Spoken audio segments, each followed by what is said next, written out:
Court ಆದೇಶಕ್ಕೂ ಕಿಮ್ಮತ್ತಿನ ಬೆಲೆ ಇಲ್ಲವೇ? ಯಳಂದೂರಿನಲ್ಲಿ footpath ತೆರವು ನೆಪ ಮಾತ್ರವೇ?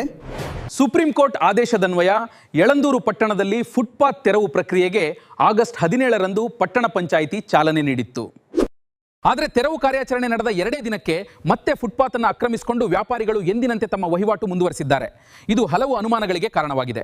ಗುರುವಾರ ಫುಟ್ಪಾತ್ ತೆರವುಗೊಳಿಸಲು ಬಂದ ಅಧಿಕಾರಿಗಳು ಹಾಗೂ ವ್ಯಾಪಾರಿಗಳ ನಡುವೆ ವಾಗ್ವಾದ ನಡೆದಿದೆ.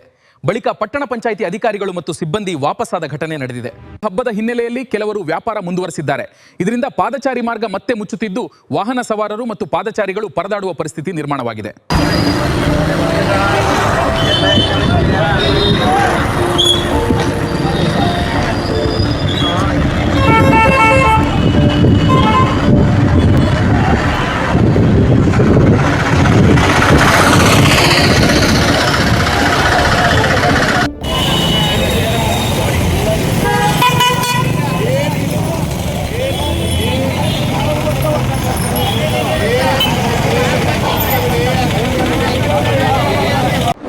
ಇನ್ನಷ್ಟು ತಾಜಾ ಮತ್ತು ವಿಶ್ವಾಸಾರ್ಹ ಸುದ್ದಿಗಳಿಗಾಗಿ ನಮ್ಮ ಚಾನೆಲ್ ಅನ್ನು ಫಾಲೋ ಮಾಡಿ, ಸಬ್ಸ್ಕ್ರೈಬ್ ಮಾಡಿ, ಶೇರ್ ಮಾಡಿ.